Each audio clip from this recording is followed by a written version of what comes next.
Hello बच्चों, welcome to trending tutor. स्वागत है आपका एक बार फिर से ट्रेंडिंग ट्यूटर पे। और आज हमारी क्लास 11th की मैथ्स की सेकंड क्लास है। ठीक है, शेड्यूल आप लोगों को पता चल ही गया होगा, तो क्लास की टाइमिंग भी ये है। अच्छा, नोट्स के बारे में डिस्कशन करें तो क्लास नोट्स की जो पीडीएफ है बेटा, उसका डिस्क्रिप्शन में आपको लिंक गिवन होता है। ठीक है, वो लिंक आपको टेलीग्राम पे रीडायरेक्ट करेगा और वहाँ से आप अपनी क्लास की वीडियो डाउनलोड कर सकते हो। ठीक है, जो भी लेक्चर आपने देखा है उसकी वीडियो आप डाउनलोड कर सकते हो। और ये जो डिस्क्रिप्शन में लिंक मिलता है, ये हर एक वीडियो के लिए मिलता है। ठीक है, जैसे अभी ये क्लास चल रही है, इसका लिंक आपको मिल जाएगा। देखो, कई बार ऐसा होता है कि क्लास के दौरान ही ख़त्म होते ही आपको मिल जाएगा। कई बार हो सकता है बेटा 1 घंटा लेट भी हो जाए। ठीक है, टीम कभी कभी लेट कर देती है, तो उस कारण से जैसे फिज़िक्स की जो लास्ट क्लास हुई रात को आपने की, बड़ा अच्छा रिस्पॉन्स आया। एक बार तो मुझे डर लग रहा था कि 9 बजे बच्चे पता नहीं पढ़ेंगे भी या नहीं पढ़ेंगे, लेकिन काफ़ी बच्चों ने क्लास की। ठीक है, अच्छा रिस्पॉन्स आया, तो उसके लिए भैया बहुत बहुत शुक्रिया। और उसका लिंक ना आज हमने सुबह डाला है। ठीक है, तो टीम भूल गई थी रात को डालना, तो वहाँ से आप जाके डाउनलोड कर सकते हो और टेलीग्राम चैनल ही क्या कर लो, ज्वाइन कर लो। ठीक है, जैसे आपको जैसे भी कोई भी क्लास नोट्स पीडीएफ डलेगी, आप चेक कर सकते हो कि आपके वाली है या नहीं है। ओके, तो एक चीज़ ये काम कर लेना, आपको सारी क्लास नोट्स की पीडीएफ और भी जो एक्स्ट्रा मटेरियल अगर मुझे देना हुआ, किसी क्लास की डीपीपी देनी हुई, तो मैं वहीं पे उसका लिंक डालूँगा। ठीक है, वहीं से आपको डाउनलोड करनी है। तो आज हमारी मैथ्स का इंट्रोडक्शन हम कर चुके थे। इंट्रोडक्शन में कुछ नहीं है भैया, आपको सारा ही कुछ करना है, कुछ भी चीज़ छोड़ के नहीं जानी है आपको।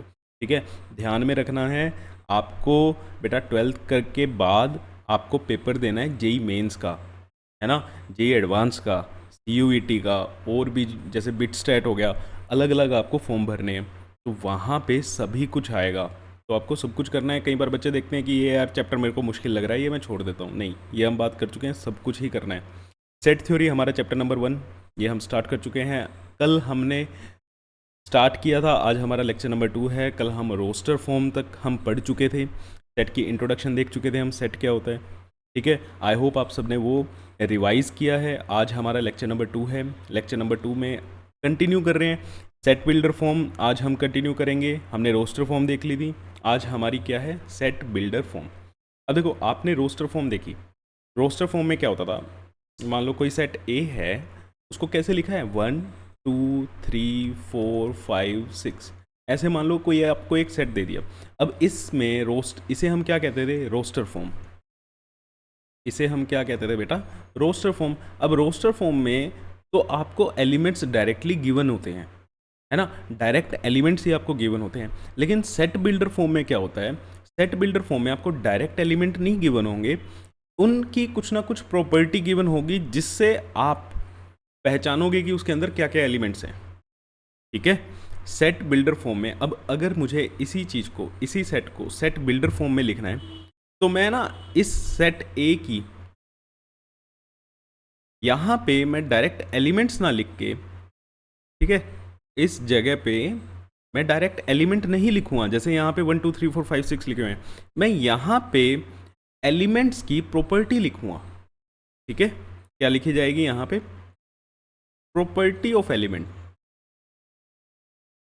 एलिमेंट की कुछ ना कुछ प्रॉपर्टी होगी, हम वो यहाँ पे लिखेंगे। जैसे इन एलिमेंट्स की क्या प्रॉपर्टी हो सकती है, आप सोच के देखो, ये एलिमेंट्स कैसे लग रहे हैं आपको। मैथमेटिक्स में आपने बचपन से, ठीक है, फर्स्ट चैप्टर पढ़ते आ रहे हो, नंबर सिस्टम, क्लास 10th तक पहला चैप्टर आपका नंबर सिस्टम ही था, है ना। ये आपको हिंट दे दी मैंने। अब उस नंबर सिस्टम के हिसाब से अब आप ये सीखो कि भैया मैं सेट ए को कैसे बोल सकता हूँ। अब हम पकड़ रहे हैं बेटा मैथ्स की लैंग्वेज। ठीक है, मैथ्स में 1 2 3 4 5 6 को मैं क्या कह सकता हूँ, ये मुझे नेचुरल नंबर नहीं दिख रहे, है ना, मुझे क्या दिख रहे हैं, नेचुरल नंबर दिख रहे हैं। तो इनकी प्रॉपर्टी में क्या लिखूं, नेचुरल नंबर लिख दूं कि ए जो है, ए सेट में जो एलिमेंट्स हैं वो एलिमेंट्स कैसे हैं, वो एलिमेंट्स नेचुरल नंबर हैं। वो एलिमेंट्स कैसे हैं बेटा, वो एलिमेंट्स नेचुरल नंबर हैं। अब नेचुरल नंबर हैं, तो नेचुरल नंबर तो भाई बहुत सारे होते हैं, है ना, सॉरी एक मिनट, नेचुरल नंबर तो हमारे बहुत सारे होते हैं। फिर अब क्या करें बताओ, यहाँ पे कुछ ना कुछ कंडीशन भी लगानी पड़ेगी। नेचुरल नंबर तो 1 से लेके आप क्या करते हो, इन्फिनिटी तक ले जाते हो। लेकिन हमारे पास जो सेट ए है उसमें तो खाली 6 तक ही लिखे हुए हैं, है ना। तो यहाँ पे नेचुरल नंबर के साथ साथ मुझे एक कंडीशन भी बतानी पड़ेगी कि वो कैसे हैं। या तो मैं लिखूँ लेस देन 7, 6 क्या है, 6 क्या है, 7 से कम है ना, तो लेस देन 7 लिख सकते हो। या इसी चीज़ को आप ये भी तो लिख सकते हो, नेचुरल नंबर इक्वल टू 6, ठीक है, इक्वल टू 6, 6 तक ही जाना है आपको। या 6 इक्वल टू 6 से बेटर तो यही लग रहा है कि लेस देन 7 लिखें, ठीक है। ये चीज़ समझ आई। अब इसको एग्जैक्टली हम लिखते कैसे हैं। अब सेट बिल्डर फॉर्म में अगर मुझे रिप्रेजेंट करना है, ठीक है, सेट ए को, तो सेट ए के जो एलिमेंट्स हैं उसको मैं कुछ मान लूँगा, मान लिया एक्स है, ठीक है। एलिमेंट्स को जैसे आप कोई भी नंबर को लिखते हो, ठीक है, उसको हम क्या मान लेते हैं, एक्स मान लेते हैं। हमने यहाँ पे भी क्या मान लिया, एक्स मान लिया। और ये 2 डॉट लगाते हैं। देखो इन 2 डॉट्स का मीनिंग क्या होता है, या तो आप 2 डॉट्स लगाओ या फिर ऐसे लिखो, मीन्स एक्स के आगे 2 डॉट या फिर एक्स और उसके आगे ये लाइन लगा दो। इसका मीनिंग होता है सच दैट। का मीनिंग क्या होता है, सच दैट, ठीक है। तो सेट ए है, सेट ए में कुछ एलिमेंट्स हैं, उन एलिमेंट्स को एक्स मान लिया हमने। एक्स की प्रॉपर्टी क्या है, x is such that x is a natural number, x is a natural number. Natural number है बट कहां तक, लेस देन 7, लेस देन 7, ठीक है। ये चीज है, ये हमारी क्या है, सेट बिल्डर फॉर्म है। ये हमारी क्या है, सेट बिल्डर फॉर्म है। इस फॉर्म को हम क्या कहते हैं, सेट बिल्डर फॉर्म।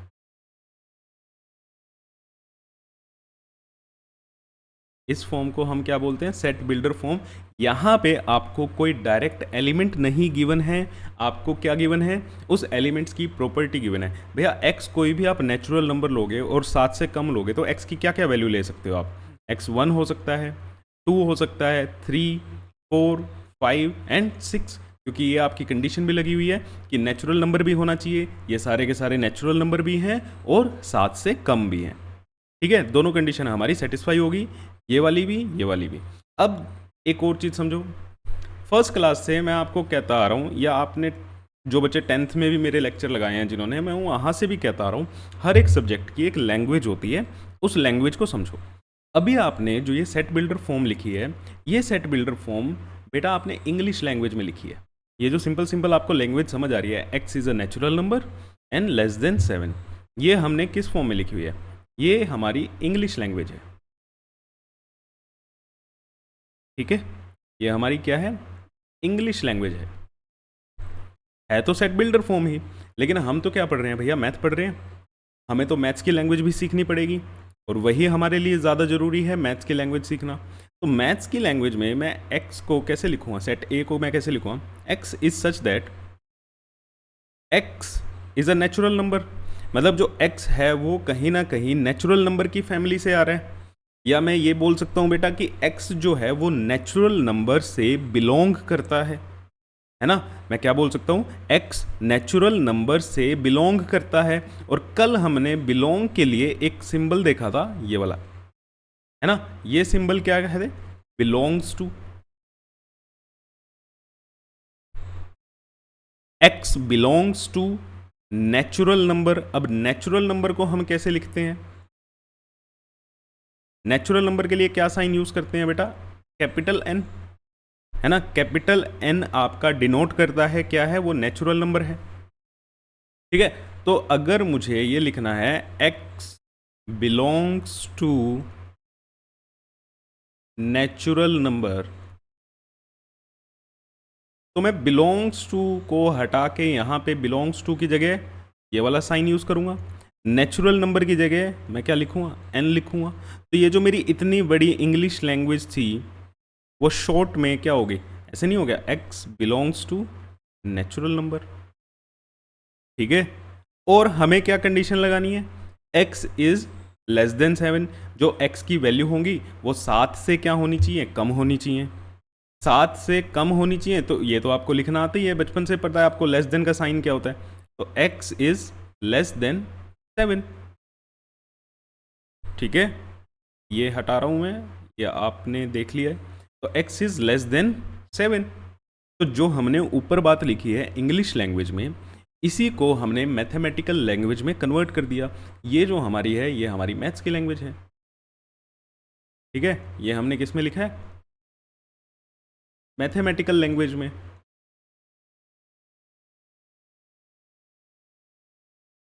क्लियर है बच्चे? ठीक है, तो देखो दोबारा रिवाइज करते हैं। सेट बिल्डर फॉर्म क्या होती है? सेट बिल्डर फॉर्म में एलिमेंट आपको डायरेक्ट नहीं गिवन होंगे। सेट बिल्डर फॉर्म में direct elements are not given. ठीक है, rather than their property is written. आपको ये रोस्टर फॉर्म थी, रोस्टर फॉर्म में आपको डायरेक्ट एलिमेंट ही दे दिए कि सेट ए के अंदर कौन कौन से एलिमेंट्स हैं।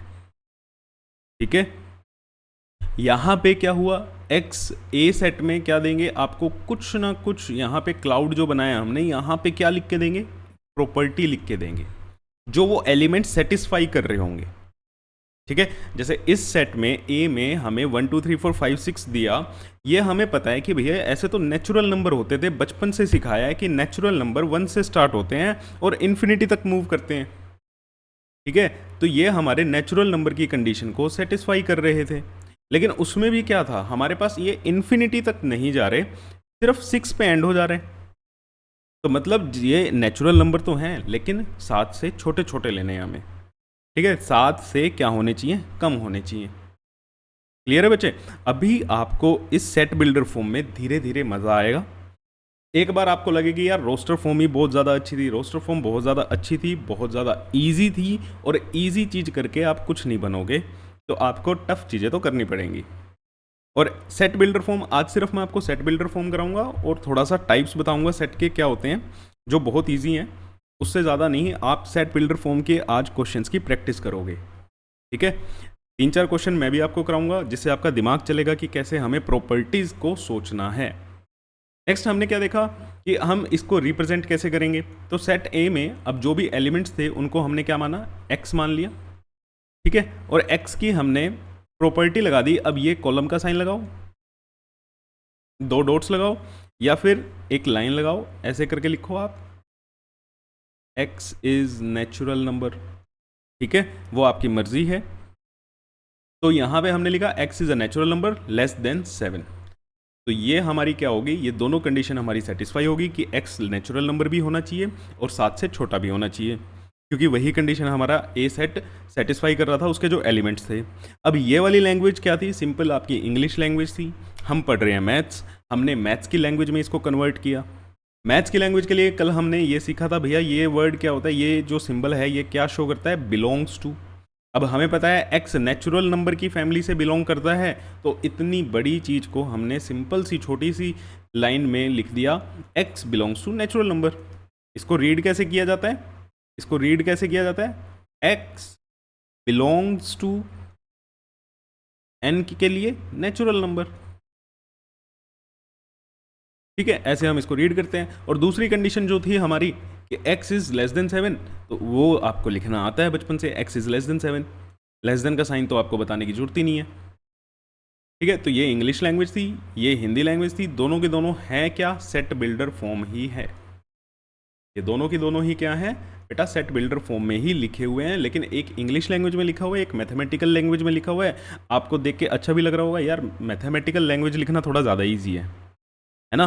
मैथमेटिकल लैंग्वेज लिखना थोड़ा ज़्यादा इजी है, कम लिखना पड़ेगा आपको, तो बढ़िया है ना ये चीज़। चलो अब आप लिखो, वीडियो को पॉज करना है, पॉज करो, पेन चलाओ जितना चला सकते हो। ठीक है, पेन चलाओ, पेन चलाओगे तभी आपके आंसर आएंगे, तभी आपका दिमाग चलेगा। सेट ए हमें दिया हुआ है 1 2 4 7 14 28। अब हमें इसे सेट बिल्डर फॉर्म में लिखना है। अब आपको पता लग गया है कि सेट बिल्डर फॉर्म में कैसे लिखा जाएगा। अगर आपको सेट ए को सेट बिल्डर फॉर्म में लिखना है तो आप क्या लिखोगे? ए, और यहाँ पे x, x is such that, और यहाँ पे उसकी क्या लगाओगे? कुछ ना कुछ प्रॉपर्टी लिखोगे इन एलिमेंट्स की। क्या लिखोगे? प्रॉपर्टी लिखोगे, कोमा डाल के कुछ ना कुछ क्या लिख दोगे भैया? कंडीशन लिखोगे। अगर कोई कंडीशन सेटिस्फाई हो रही है या कुछ है तो कंडीशन भी लिखोगे। ठीक है, तो यहां पे इतना काम मैंने कर दिया। एक्स इज सच दैट, अब आगे आप बता दो। ठीक है, इंग्लिश में लिखना इंग्लिश में लिखो, मैथमेटिकल में लिखना है मैथमेटिकल में लिखो। हर चीज़ का ये भी पॉसिबल नहीं होगा कि हर एक इंग्लिश लैंग्वेज को आप मैथमेटिकल में लिख दोगे। कई बार आप इंग्लिश लैंग्वेज में ही लिख के छोड़ के आना पड़ेगा, तो भी कोई दिक्कत नहीं है। ठीक है, तो सोच लिया ये क्या है, ये कौन सी प्रॉपर्टी है? अब 1 2 4 7 14 28 ये कैसी प्रॉपर्टी को सेटिस्फाई कर रहे हैं? इनके लिए क्या लिखना चाहिए कि भैया नेचुरल नंबर भी नहीं है, नेचुरल नंबर होते तो 3 भी आता, 5 भी आता, 6 भी आता, है ना? इसमें तो बीच में स्किप हो रहे हैं नंबर। अगर मैं सिंपल ऐसे लिख दूं कि ये नेचुरल नंबर है तो नेचुरल नंबर को भी सेटिस्फाई नहीं कर रहा, तो फिर भैया 3 कहाँ गया, 4 कहाँ गया, है ना? ओड नंबर लिख दूं, 1 ओड है, फिर ये 2 इवन आ गया, 4 इवन आ गया, 7 ओड आ गया, है ना? किसी का स्क्वायर बन रहा है, स्क्वायर वाली कंडीशन भी सेटिस्फाई नहीं हो रही।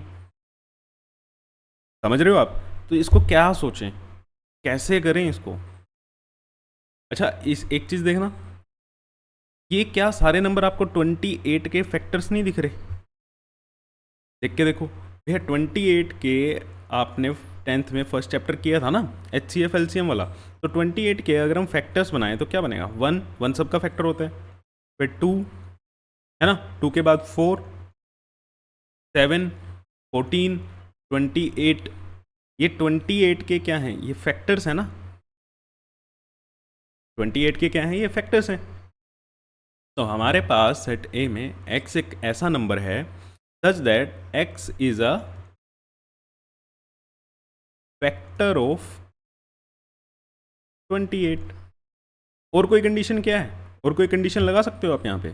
नहीं भाई, यही आएगा अगर आप फैक्टर निकालोगे। कुछ लेस देन वाली कंडीशन भी नहीं बन रही कि मैं ये लिख दूँ लेस देन 30 या more than 30।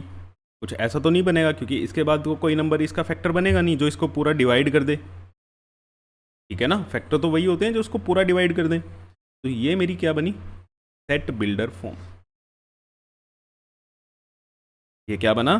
Set builder form. देखो चैप्टर बहुत आसान है, ये सेट बहुत आसान चैप्टर है। स्टार्टिंग में मैं बहुत छोटी छोटी क्लासेस लाया हूँ, कल भी आपको आधे घंटे की क्लास दी थी, कोशिश करूँगा आज भी इतनी ही रहे, क्योंकि स्टार्टिंग के फर्स्ट वीक होगा ना, उसमें धीरे धीरे हमारी स्पीड भी बनेगी, धीरे धीरे आपकी सिटिंग भी बनेगी, आप मैथ्स को समझोगे भी। बहुत से बच्चे ऐसे भी होंगे जिनको मैथ थोड़ा सा अच्छा नहीं भी लगता, उनको भी अच्छा लगाना है। ठीक है, अब इसके बारे में आप सोचो, कोई सेट बी है, ठीक है, कोई यहाँ पे सेट बी है जिसमें एलिमेंट्स गिवन है 2 4 8 16 32। अब इसको आपको किस में लिखना है? सेट बिल्डर फॉर्म में। हमें क्या लिखना है? सेट बिल्डर फॉर्म में। तो सेट बिल्डर फॉर्म में कैसे लिखते हैं? बी को क्या लिखा जाएगा? B curly brackets x is such that, और यहाँ पे क्या लिखेंगे हम? एक्स की प्रॉपर्टी। ठीक है, यहाँ पे क्या लिखी जाएगी? Property of x. और अगर कोई कंडीशन है तो कॉमा डाल के हम क्या लिख देंगे यहाँ पे? कंडीशन, कि भैया यहीं तक होना चाहिए, और फिर करली ब्रैकेट में क्लोज कर देंगे। तो अब आपको इन नंबर्स की प्रॉपर्टी देखनी है कि ये कौन सी प्रॉपर्टी को, ठीक है, सेटिस्फाई कर रहे हैं। अगेन नेचुरल नंबर है, होल नंबर है, फैक्टर्स हैं। अब जैसे पिछला फैक्टर वाला किया था, अगर कोई बच्चा सोच रहा है कि ये 32 के फैक्टर्स हो सकते हैं, ठीक है, आप 32 के फैक्टर करके देख लो। ठीक है, 32 का अगर फैक्टर मैं बनाता तो पहला ही फैक्टर मैं क्या लिखता? 1 लिखता, है ना? 1 सबका फैक्टर होता है, लेकिन यहाँ पे 1 तो नहीं लिखा हुआ। तो अगर पिछले क्वेश्चन की तरह अगर मैं फैक्टर वाली कंडीशन को सेटिस्फाई करने जाऊँ तो फैक्टर वाली कंडीशन में तो 1 भी आ रहा है, तो मतलब ये फैक्टर भी नहीं है। ठीक है, और कोई कंडीशन देखो, है भाई, और कोई कंडीशन देखो, कोई कंडीशन आपको सेटिस्फाई होती हुई दिख रही है यहाँ पे? चलो, कोशिश की उसके लिए बढ़िया। अच्छा, एक काम किया करो, वीडियो को पॉज कर लिया करो। ठीक है, अगर आपको लगता है कि मैंने इनफ टाइम नहीं दिया, क्योंकि देखो ऑनलाइन क्लासेस में ये होता है कि भैया टाइम भी हमारे पास लिमिटेड होता है, ठीक है, हर चीज़ कराने के लिए। ऑफलाइन में ये फ़ायदा होता है। तो यहाँ पे आपके पास क्या है, एक पॉज बटन दिया हुआ है, पॉज करो, अपना टाइम लो। टाइम जितना लगाओगे बेटा उतना ज़्यादा बढ़िया है, दिमाग के घोड़े दौड़ाओ अपने, ठीक है। यहाँ पे 2 को मैं ऐसे लिख सकता हूँ बेटा, 2 की पावर 1 दिख रहा है मेरे को। 4 भी क्या होता है, 2 का स्क्वायर होता है, 2 की पावर 2।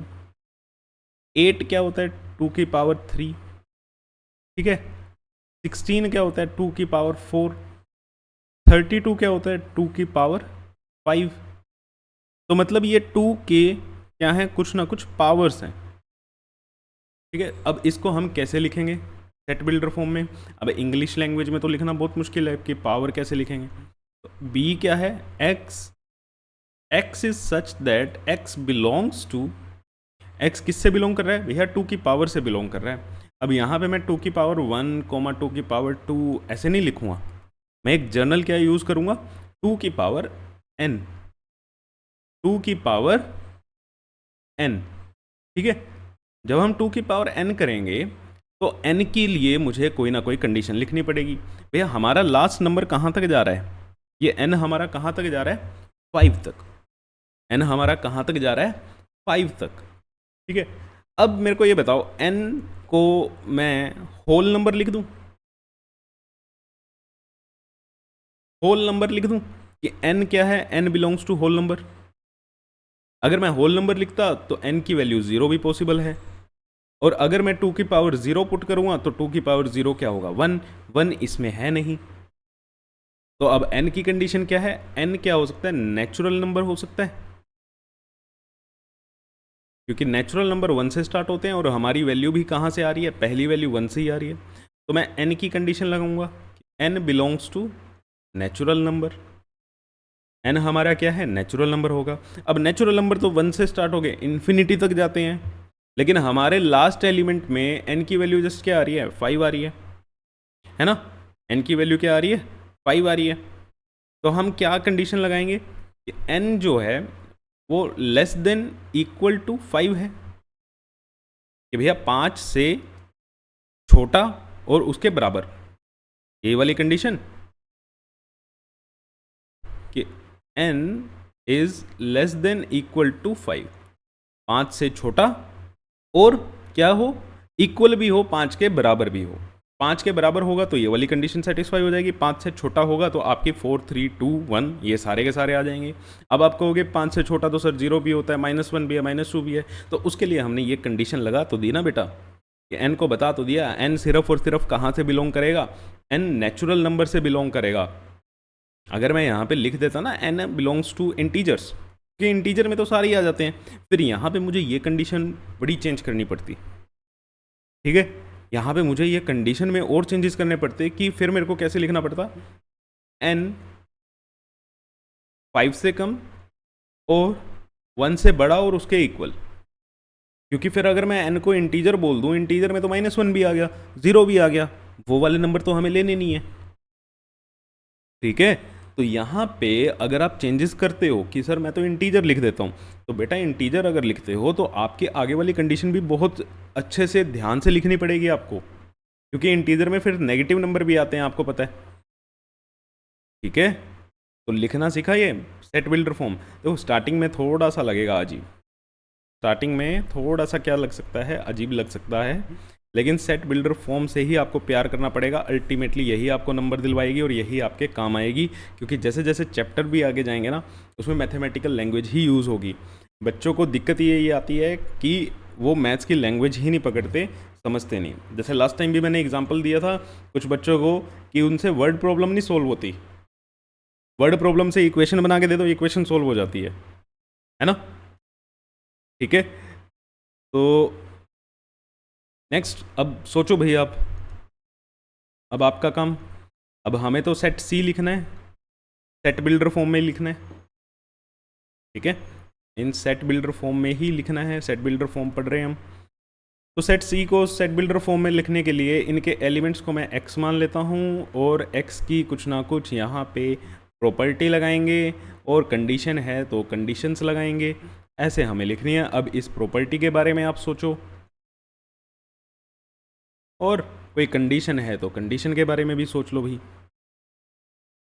ठीक है ना। देखो इतना काम मैं आपको हर एक क्वेश्चन में करा रहा हूँ कि यहाँ पे आपको प्रॉपर्टी लिखनी है, यहाँ पे आपको कंडीशन लिखनी है, तो बेटा प्रॉपर्टी के बारे में सोचो।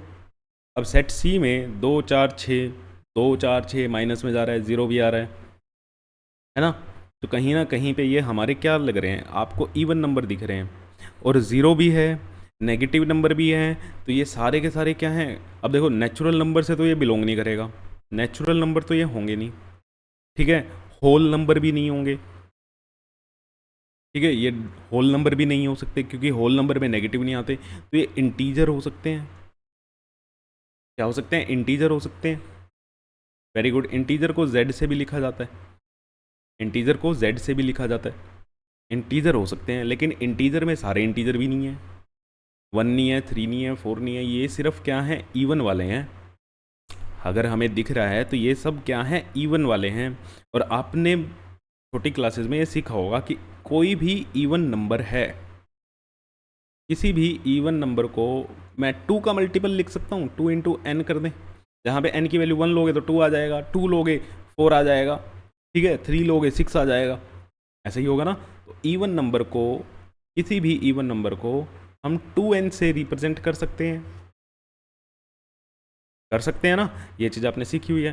तो c is equal to x, और x कहाँ से बिलोंग कर रहा है, x, बताओ बताओ बताओ, x क्या है, x इज इक्वल टू, अब यहाँ पे बिलोंग का साइन मत लगा देना, x की वैल्यू आप कैसे निकालोगे, यहाँ पे जो ये एलिमेंट x हैं, x की वैल्यू आप कैसे निकालोगे, 2 की पावर n रख के, n की वैल्यू 1 रखोगे तो x 2 आ जाएगा, n की वैल्यू 2 रखोगे तो x की वैल्यू 4 आ जाएगी, n की वैल्यू -1 रखोगे तो x की वैल्यू -2 आ जाएगी, है ना।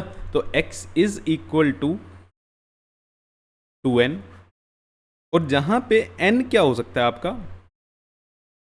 ये जो n है ये कौन सा नंबर होगा, नेचुरल नंबर, नेचुरल नंबर में भैया फिर 0 नहीं आ पाएगा, नेगेटिव वाले नहीं आ पाएंगे, तो n क्या होगा, इंटीजर से बिलोंग करेगा, और इंटीजर के लिए हम क्या लिखेंगे, z, ज़्यादातर आपको z देखने को मिलेगा, n बिलोंग्स टू z, ठीक है।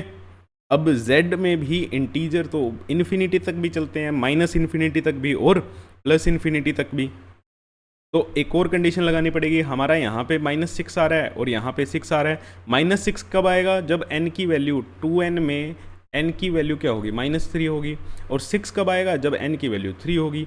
इससे ज़्यादा बड़ी वैल्यू ले ली, मान लो n की वैल्यू आपने -4 ले ली, तो वो -8 आएगा, लेकिन -8 यहाँ पे इस रोस्टर फॉर्म में तो है नहीं बेटा, तो वो वैल्यू तो हमें लेनी नहीं, तो n की हमें कंडीशन भी लगानी पड़ेगी, है ना, कि n 3 के बराबर हो सकता है और 3 से छोटा हो सकता है, तो लेस देन इक्वल टू 3, और -3 से बड़ा हो सकता है या उसके बराबर हो सकता है, ठीक है। अब ये कंडीशन आपने लिखनी सीखी भी है छोटी क्लासेस में, 9th में, 10th में तो ज़रूर सीखी हैं, ठीक है, आपके क्वेश्चंस में ही गिवन होती थी ये कंडीशंस, उसका मतलब आपने सीखा होगा।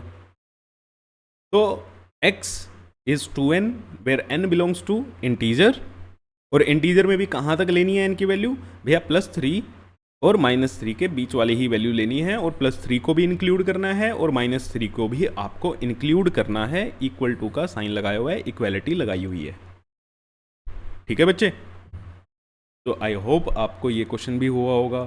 चलो फिर एक नेक्स्ट करो, अब ये आप करो, तो करना तो सारे ही आपको हैं, मैं बस हेल्प ही करूँगा, पेपर आपको देना है, ध्यान रखना है इस चीज़ को। तो D की आपको यहाँ पे X की कोई ना कोई फिर से क्या कह रहे हैं, प्रॉपर्टी लिखनी है, और कोई ना कोई कंडीशन आपको लिखनी है, ठीक है।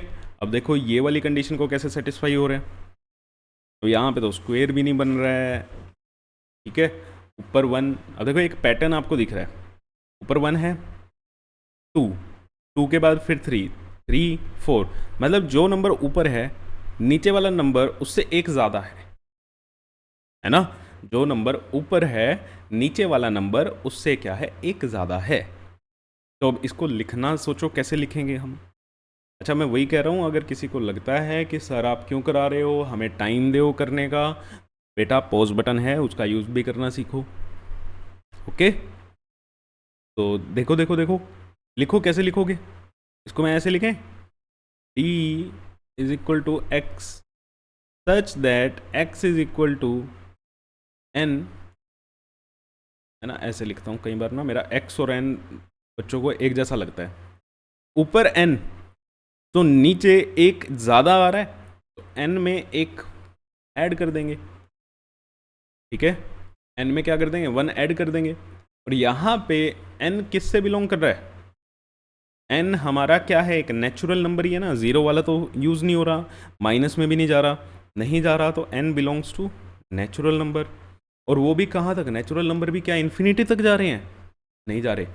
पहला क्या है, 1 है, पहले एन की वैल्यू क्या है, 1 है, तो मतलब 1 लेना है वो, और 1 से बड़े नंबर लेने हैं, ठीक है। और कहाँ तक, लास्ट एलिमेंट क्या है आपका, अब यहाँ पे देखोगे बच्चे कह देंगे 9, तो भैया 9 अगर होता तो इस कंडीशन में आप पुट करते, तो n की वैल्यू 9 पुट करोगे तो 9/10 लिखा जाएगा।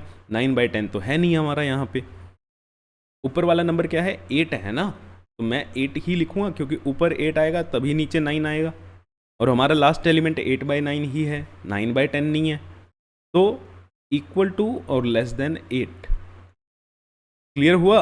अब कुछ बच्चों का यहाँ पे यही डाउट आता है कि सर 9 क्यों नहीं लिया, है ना, लास्ट में 9 आ रहा है, 9 तो आ रहा है, तो बेटा 8 में एक ऐड करने पे ही तो 9 आएगा ना, तो हमें तो 8 तक ले लो, 9 तक लोगे तो 10 बन जाएगा, और 10 वाली वैल्यू हमारे पास दी नहीं हुई है, ठीक है। तो ये आपका क्या थी, सेट बिल्डर फॉर्म थी। चलो एक लास्ट क्वेश्चन और करते हैं और फिर टाइप्स करते हैं, है ना। 3-4 क्वेश्चन हो गए होंगे ये, और आपको समझ भी आ रहा होगा, आपका दिमाग खुलने लग जाएगा। चलो भाई, describe the set in the set builder form. पहला क्या दे रखा है, the set of reciprocal of natural number. Reciprocal of natural number, कोई भी नेचुरल नंबर है n, ठीक है, कोई भी नेचुरल नंबर क्या होता है, मान लो आपने क्या ले लिया, n ले लिया, तो उसका रेसिप्रोकल क्या हो गया, 1/n। का रेसिप्रोकल क्या होगा बेटा, 1/n होगा ना, ठीक है। तो ये तो बड़ा आसान था। मान लेते हैं कोई सेट ए तो यहाँ पे दिया हुआ है दूसरे क्वेश्चन में, बी मान लेते हैं उसको, B such that x is such that x belongs to 1/n, क्योंकि रेसिप्रोकल कोई भी नेचुरल नंबर को अगर आप n लोगे तो उसका रेसिप्रोकल क्या बनेगा, 1/n बनेगा, ठीक है।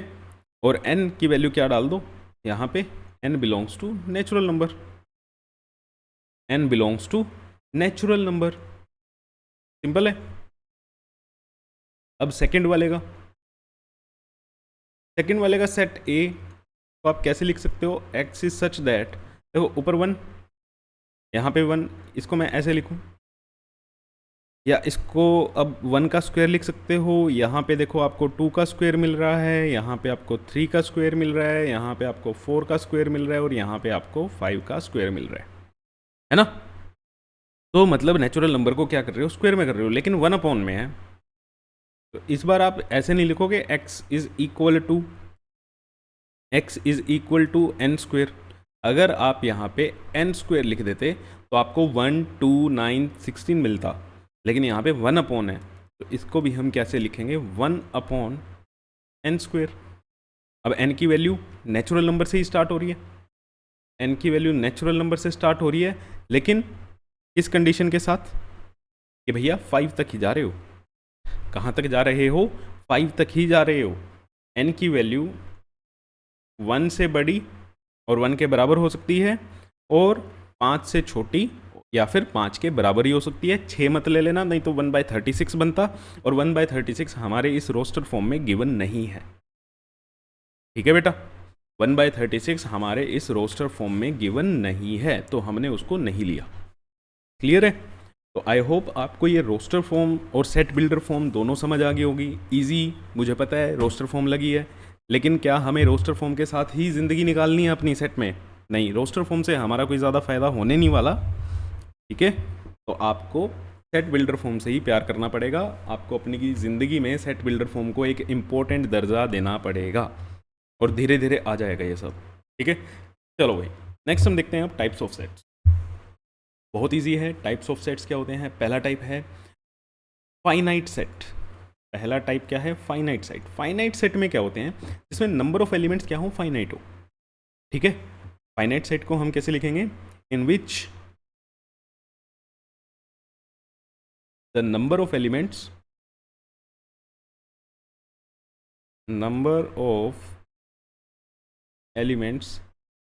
Are finite. फाइनाइट मतलब काउंट कर सको कि कितने एलिमेंट हैं। जैसे अगर मैं लिखता हूँ 1 2 3 4 5 6, तो इस सेट में आप काउंट करके मेरे को बता सकते हो कि इस सेट में कितने नंबर हैं, 6 नंबर हैं। ठीक है, काउंट कर लिया, तो ये कैसा सेट है, ये एक फाइनाइट सेट है। ये कैसा सेट है, ये एक फाइनाइट सेट है।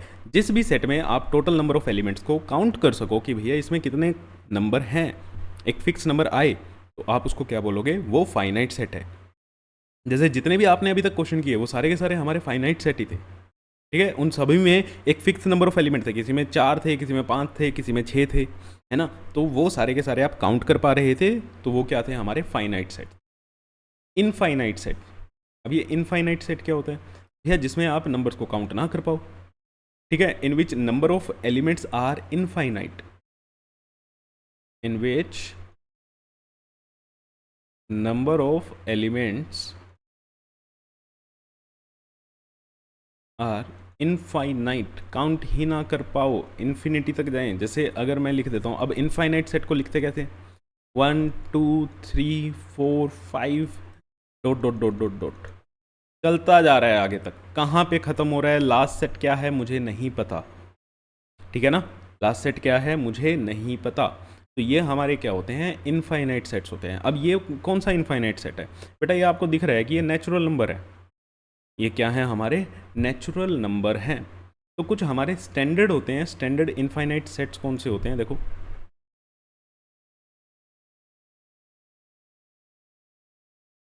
Standard infinite sets. जैसे एक अभी आपके पास लिखा ही हुआ है एन, इसको हम क्या लिख सकते हैं, ये नेचुरल नंबर का सेट है। तो नेचुरल नंबर के सेट को कैसे डिनोट करोगे, एन से डिनोट करोगे। जो भी आपने नंबर अभी तक सीखे थे, natural number, whole number, integer, rational number, real number, सब वो क्या है हमारे, ठीक है, इनफाइनाइट सेट्स ही हैं। जैसे N, N is the set of all natural number, set of all natural number. W, set of all whole numbers, whole number का set, set of all whole number. मतलब ये सेट कैसे start हो रहा होगा, 0 1 2 फिर आगे इन्फिनिटी तक जा रहा होगा। ठीक है, R, set of all real number, set of all real number.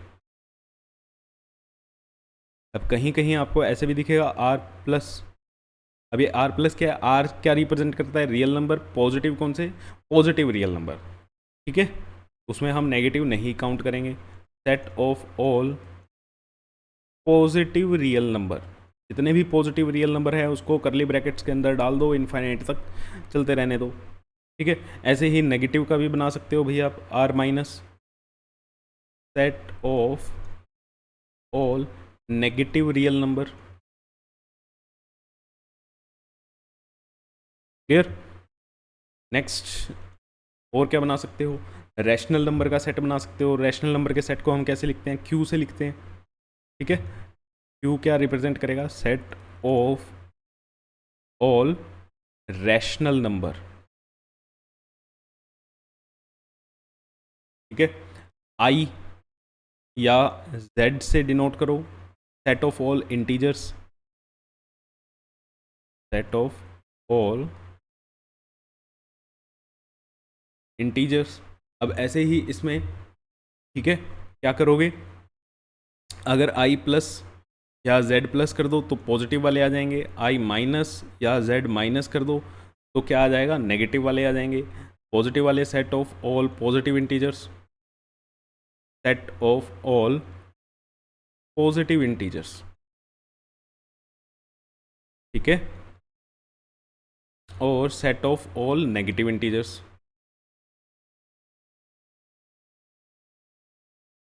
Set of all negative integers. अब देखो इन दोनों में ही जीरो, अगर आप पॉजिटिव नंबर का सेट बनाते हो, ठीक है, और नेगेटिव नंबर का सेट बनाते हो इंटीजर वाला, उस दोनों में ही जीरो काउंट नहीं होगा। Zero is neither positive nor negative. ठीक है, जीरो ना तो भैया पॉजिटिव होता,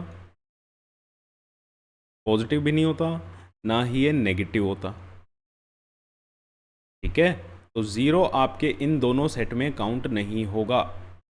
तो ज़ीरो किस में काउंट होगा ये आप सोच के देखना। अच्छा, इर्रेशनल नंबर का सेट बनाना हो तो उसको कैसे लिखेंगे? इर्रेशनल नंबर के लिए क्या लिखा जाएगा भैया? इर्रेशनल नंबर क्या होते हैं? देखो, रियल नंबर दो तरह के होते हैं, रैशनल और इर्रेशनल। ठीक है ना, रियल नंबर आपके क्या होते हैं? रैशनल भी होते हैं और इर्रेशनल भी होते हैं। ये दो कैटेगरी होती हैं। अब रियल में से रैशनल नंबर हटा दो तो बाकी क्या बचेगा? इर्रेशनल बचेगा। रियल में से रैशनल नंबर हटा दो तो क्या बचेगा? इर्रेशनल बचेगा। तो रियल नंबर को हम किससे लिखते हैं? आर से। रैशनल नंबर को हम किससे लिखते हैं? क्यू से। तो रियल में से रैशनल हटा दो, माइनस कर दो, आर माइनस क्यू। तो ये क्या बनेगा? Set of all irrational number. Set of all irrational number. ठीक है, तो ये हमारे कुछ स्टैंडर्ड इनफाइनाइट सेट्स के एग्जाम्पल हैं, आपको ध्यान रखने हैं कि कौन सा क्या होता है। Okay, next. अच्छा, इनफाइनाइट सेट में हमने ये कर दिया है, ये दोबारा आ गई है शायद स्लाइड, तो इसको हम डिलीट कर देते हैं। नेक्स्ट है कार्डिनल नंबर ऑफ सेट। अब ये कोई टाइप नहीं है, ठीक है, ध्यान रखना। ये कार्डिनल नंबर क्या होता है? कार्डिनल नंबर की आगे जरूरत पड़ेगी। पहली चीज तो कार्डिनल नंबर सिर्फ और सिर्फ फाइनाइट सेट के लिए डिफाइंड होता है। ठीक है, only defined for finite sets. Only defined for finite sets. अब आपने दो तरह के सेट पढ़े ना, फाइनाइट जिसमें एलिमेंट्स को आप काउंट कर सकते हो, इनफाइनाइट सेट्स जिसमें एलिमेंट्स को आप काउंट नहीं कर सकते। ठीक है, तो कार्डिनल नंबर सिर्फ और सिर्फ हमारे फाइनाइट सेट के लिए ही होता है। अब ये होता क्या है? मान लो जैसे यहाँ पे एक सेट लिख देते हैं हम, ए 1 2 3 x t। अब इस ए के अंदर कितने एलिमेंट्स हैं? ये एक एलिमेंट, ये दूसरा एलिमेंट, ये तीसरा एलिमेंट, ये चौथा एलिमेंट और ये पांचवा एलिमेंट। टोटल कितने एलिमेंट है? 5। तो ए का कार्डिनल नंबर भी क्या होगा? 5। कार्डिनल नंबर क्या होता है? किसी सेट के अंदर कितने नंबर ऑफ एलिमेंट्स हैं। ठीक है, कार्डिनल नंबर क्या होता है? कार्डिनल नंबर क्या हो गया इसका? 5 हो गया। अब कार्डिनल नंबर को कैसे रिप्रेजेंट करते हैं? इसको लिखते हैं n of a equal to 5। ठीक है, या कहीं कहीं पे आपको मोड ऑफ a ऐसे भी लिखाएगा 5। तो ये भी क्या बता रहा है आपको? कार्डिनल नंबर ही बता रहा है। ठीक है, तो कार्डिनल नंबर की अगर मैं डेफिनेशन की बात करूं तो कार्डिनल नंबर क्या लिखा जाएगा? Number of elements, number of elements in a set is known as cardinal number of set, is known as cardinal number of set। एक सेट के अंदर कितने एलिमेंट्स हैं। अब इसीलिए तो हम इसको फाइनाइट सेट के लिए डिफाइन करते हैं। भैया फाइनाइट सेट में ही तो आप काउंट कर पाओगे कितने एलिमेंट हैं, तो जब भी तो काउंट करना है, जितने एलिमेंट काउंट हो गए वही उसका क्या होता है? कार्डिनल नंबर होता है। अब इनफाइनाइट सेट में आप काउंट ही नहीं कर पाएंगे। जब काउंट ही नहीं कर पाएंगे, आपको पता ही नहीं कितने एलिमेंट है, तो कैसे बताओगे उसका कार्डिनल नंबर? समझ आई ना बात? इसीलिए हम कहते हैं जो कार्डिनल नंबर होता है वो सिर्फ और सिर्फ फाइनाइट सेट के लिए ही डिफाइंड होता है। ये आपके ऐसी ऐसी जो स्टेटमेंट मैं लिख रहा हूँ, ये बता रहा हूँ, ये कहाँ पूछी जाती हैं? ये आपके असर्शन रीजनिंग में आती हैं। बच्चे निकालना सीख लेते हैं क्या होता है। तो कार्डिनल नंबर सिर्फ क्या है? Number of elements. जितने एलिमेंट्स वही उसका क्या है? कार्डिनल नंबर है। ठीक है, जैसे बताओगे? एक आप भी बता दो, आसान सी तो चीज़ है।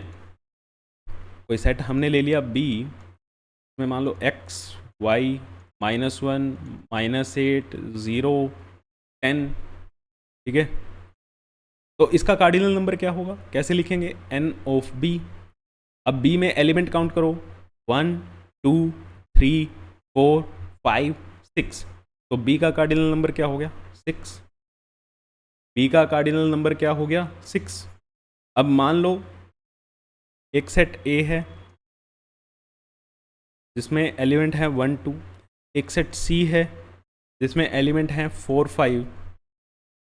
यहाँ पे इसका कार्डिनल नंबर क्या लिखा जाएगा, n ऑफ A। कितने एलिमेंट हैं, 2 एलिमेंट हैं, ठीक है 2। इसमें कितने एलिमेंट हैं, C सेट में 2 एलिमेंट हैं। तो मैं यहाँ से एक चीज़ लिख सकता हूँ, cardinal number of A is equal to cardinal number of C। भैया दोनों के ही क्या हैं, 2 हैं। अच्छा, यहाँ से ये चीज़ मत कह देना कि भैया ये सेट A और सेट C बराबर हैं, ये चीज़ रॉन्ग है।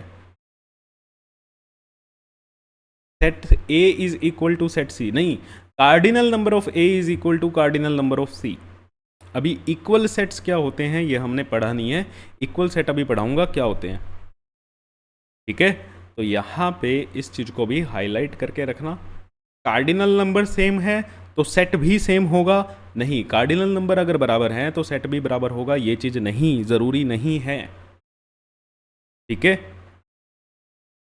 चलो next, null set, void set या एम्प्टी सेट, किसी भी नाम से आप बोलो, बात एक ही है। अब होता क्या है, ठीक है, अगर किसी सेट में एलिमेंट कितने हो, 0 हो, if number of element in a set, if number of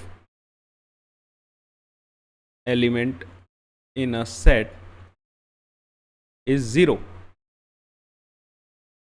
number of element क्या हो, 0 हो, तो उस सेट को हम क्या बोलते हैं, नल सेट बोलते हैं, या एम्प्टी सेट बोलते हैं, या आप बोलो वॉइड सेट बोलते हैं। Then the set is called, then the set is called null set. अब ये बड़ी अजीब सी लग रही होगा आपको, सोच भी रहे होगे ये कैसा है, एलिमेंट ही क्या हो, 0 हो। मतलब आपने एक सेट बनाया और उसके अंदर आपने कुछ भी नहीं लिखा, ठीक है, आपने एक सेट बनाया उसके अंदर कुछ भी नहीं है, समझ आई बात। तो ऐसे सेट्स को हम क्या बोलते हैं, नल सेट बोलते हैं। तो रिप्रेजेंट भी ऐसे ही किया जाता है। अब आपको ये बड़ी हल्की सी चीज़ लग रही होगी, लेकिन बेटा बहुत ज़्यादा ज़रूरी है। कोई एलिमेंट नहीं है, या फिर इसको फाई से डिनोट किया जाता है, इस सिंबल को हम बोलते हैं फाई, ठीक है, फाई।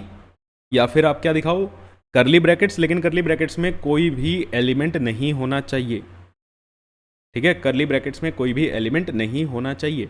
अब जैसे अगर मैं लिखूं A इज एक सेट है जो such that x belongs to real number, x एक रियल नंबर से बिलोंग करता है, और उसकी कंडीशन क्या है, x² + 1 इज इक्वल टू 0।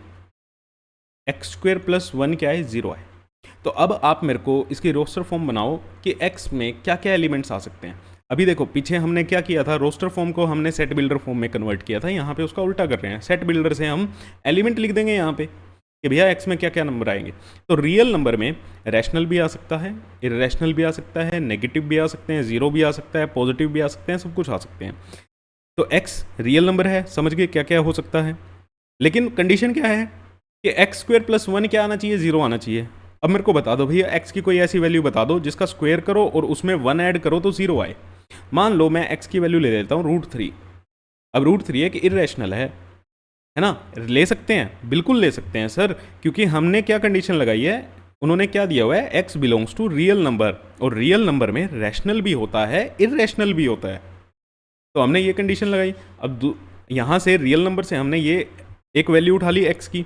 अब क्या ये वैल्यू इस इक्वेशन को सेटिस्फाई करेगी, √3 का स्क्वायर +1 क्या 0 आएगा, कभी भी नहीं आएगा, नहीं आ रहा। तो x की वैल्यू √3 नहीं हो सकती, कोई और वैल्यू पुट करके देखो, 0 पुट कर लो, ठीक है, 0 करोगे तब भी क्या आएगा, 0 + 1, फिर भी वो ज़ीरो नहीं हुआ। कोई भी वैल्यू पुट करो, क्या कोई x की ऐसी वैल्यू हो सकती है जिसमें 1 ऐड करके, जिसके स्क्वायर में 1 ऐड करके 0 आ जाए? कोई भी वैल्यू पॉसिबल नहीं है। तो यहाँ पे क्या एलिमेंट फिल करोगे आप? कोई भी एलिमेंट नहीं आएगा, कोई भी x की वैल्यू ऐसी आएगी ही नहीं, है ना, कि आपके इस यहाँ पे रोस्टर फॉर्म की तरह फिल हो सके। तो मीन्स ए क्या है यहाँ पे? एक नल सेट है। ए क्या है यहाँ पे? नल सेट है। तो ब्रैकेट को छोटा करके, इतना बड़ा नहीं दिखाना। ए को कैसे लिखोगे आप? ए इज एम्प्टी सेट, खाली है भैया, उस सेट के अंदर कुछ नहीं है। या फिर आप कैसे लिखोगे? ए इज इक्वल टू 5। अच्छा, जब 5 लगा रहे हो तो 5 को ब्रैकेट में मत लगाना। 5 को जब आपने करली ब्रैकेट्स के अंदर क्लोज कर दिया तो 5 आपके नल सेट को रिप्रेजेंट नहीं करेगा, ये रिप्रेजेंट करेगा बेटा 5 as an element of any set. ठीक है, जब आप 5 का सिंबल यूज करोगे, देखो ऊपर मैंने क्या लिखा है, या तो करली ब्रैकेट्स के अंदर कुछ नहीं होगा या फिर खाली 5 को मैंने करली ब्रैकेट्स में बंद नहीं किया है। ठीक है, तो हमारा आंसर क्या आएगा? ए क्या है? एक एम्प्टी सेट है। तो ऐसे ऐसे सेट भी आपके पास आएंगे। अब एक चीज और मैं क्लियर कर देता हूं यहां पे कि बेटा एक लिखा है ऐसे, एक 5, एक करली ब्रैकेट्स के अंदर 0 और करली ब्रैकेट्स के अंदर 5। ठीक है, इसमें ये दो तो क्या है? नल सेट को रिप्रेजेंट कर रहे हैं। ये तो आपके क्या है? नल सेट या बोलो एम्प्टी सेट को रिप्रेजेंट करेंगे। ये आपके नल सेट या एम्प्टी सेट को रिप्रेजेंट नहीं करेंगे। नल सेट या एम्प्टी सेट, ये दो नाम ज्यादा चलते हैं, ऐसे रिप्रेजेंट मत कर देना। ये यहां पे आपने लिखा है, ये 0 एक एलिमेंट है। 0 क्या है? एलिमेंट है किसी सेट का। हो सकता है कोई x की वैल्यू ऐसी आ जाए कि वैल्यू ही क्या हो? 0 हो। x की वैल्यू ही क्या हो? 0 हो। अगर मैं ऐसे बना दूं कि मान लो कोई सेट B था, x is such that x belongs to real number, ठीक है, and x square is equal to 0। तो अब इसको जब आप सोल्व करोगे तो सिर्फ x की एक ही वैल्यू आएगी 0, जो इस कंडीशन को क्या करेगी? सेटिस्फाई करेगी। जो इस कंडीशन को क्या करेगी? सेटिस्फाई करेगी। तो हमारा जो b को अगर हम रोस्टर फॉर्म में लिखते तो हम क्या लिखते? 0 लिखते। तो ये एक नल सेट नहीं है, ये एक एम्प्टी सेट नहीं है। ठीक है, तो ये दो चीजें क्या हैं? आपकी अलग अलग हैं। क्लियर हुआ बेटा? ठीक है ना?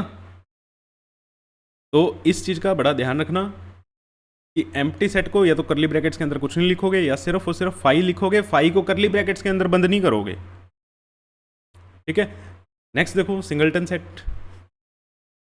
नेक्स्ट क्या है आपका? Singleton set. सिंगलटन सेट का मतलब क्या है? एक ऐसा सेट जिसमें सिर्फ और सिर्फ क्या हो? एक ही एलिमेंट हो। ठीक है, which contain only one element, which contain only one element, जिसके अंदर सिर्फ और सिर्फ क्या हो? एक ही एलिमेंट हो। जैसे अभी हमने पीछे ना बी एक सेट निकाला, उसमें हमारी एक ही वैल्यू आई, एक ही वैल्यू आई। तो ये कैसा सेट है? ये एक सिंगलटन सेट है। ये कैसा सेट है? ये एक सिंगलटन सेट है। और लेके देखते हैं एग्जांपल। देखो, C x is such that x square minus 1 is equal to 0, where x की कंडीशन लगा देते हैं, x is greater than 0। x की वैल्यू आपने कैसे लेनी है? 0 से बड़ी लेनी है। ठीक है, 0 से क्या लेनी है? बड़ी लेनी है, और वो इस कंडीशन को सेटिस्फाई करे। अब 0 से बड़ी एक ही वैल्यू होगी। जब यहाँ पे x की वैल्यू आप 1 लोगे तो x स्क्वेयर माइनस 1, 1 का स्क्वेयर माइनस 1, तभी क्या आएगा? 0 आएगा। इसके अलावा 0 से बड़ी कोई भी आप x की वैल्यू डाल लो, वो x स्क्वेयर माइनस 1 करके कभी 0 नहीं आएगा।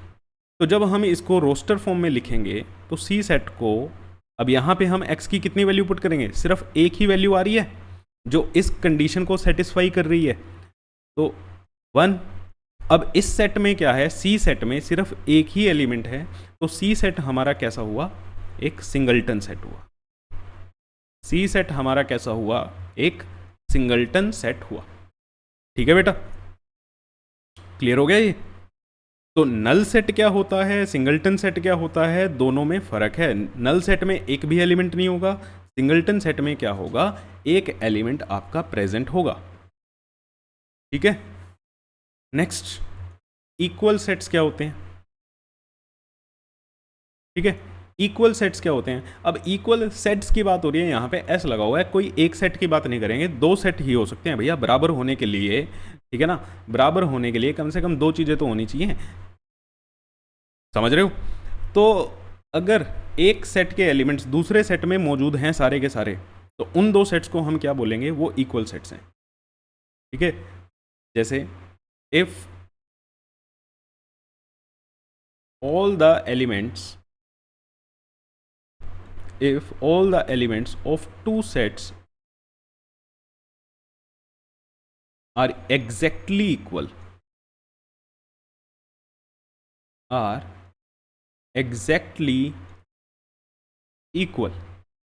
अगर दो सेट के सारे एलिमेंट बिल्कुल सेम हैं, एग्जैक्टली इक्वल हैं, तो उन दो सेट्स को हम क्या बोलेंगे, इक्वल सेट्स हैं वो।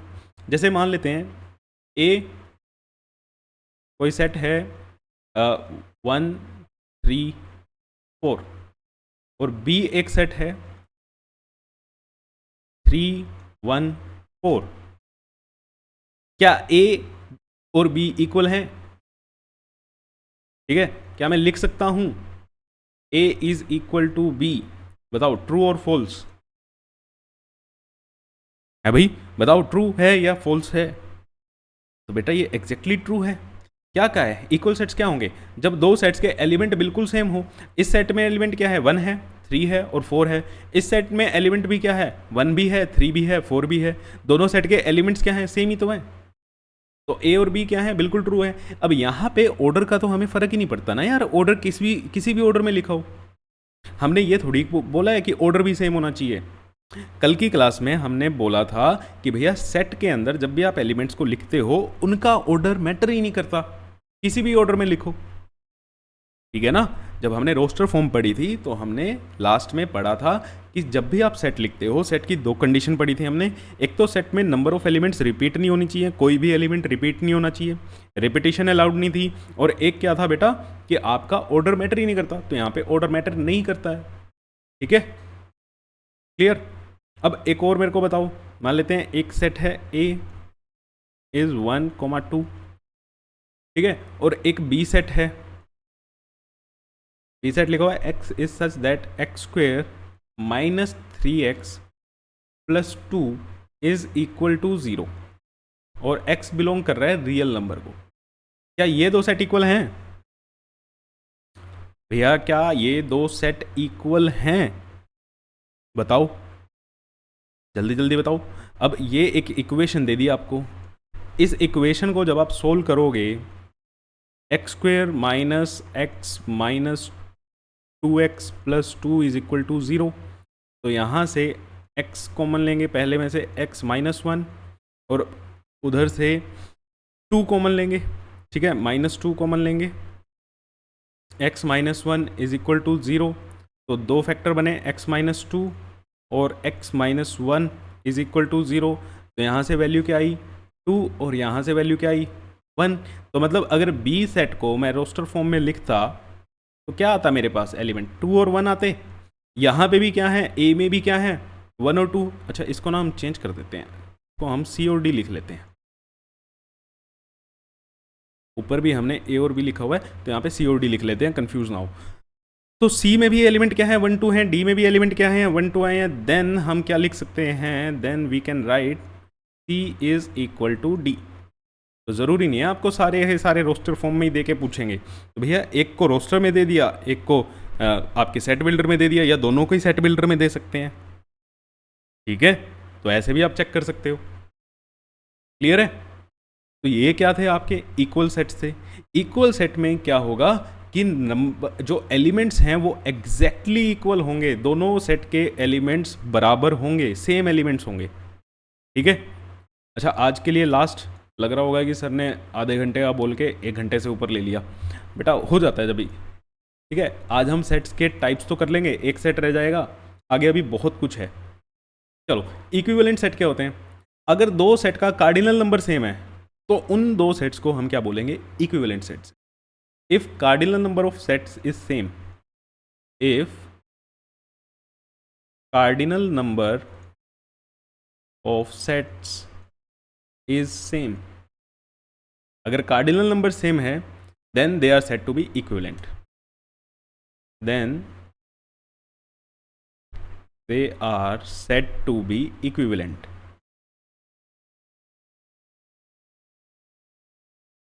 तब हम उन्हें क्या बोलते हैं? इक्विवेलेंट बोलते हैं।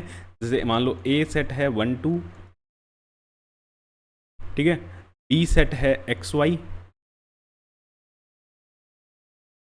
अब यहाँ पे देखो एलिमेंट सेम नहीं है, एक में 1 2 है, एक में एक्स वाई है, एलिमेंट तो सेम नहीं है, एक्स की कुछ वैल्यू हो सकती है, वाई की कुछ भी वैल्यू हो सकती है, तो एलिमेंट सेम नहीं है तो इक्वल सेट्स नहीं है।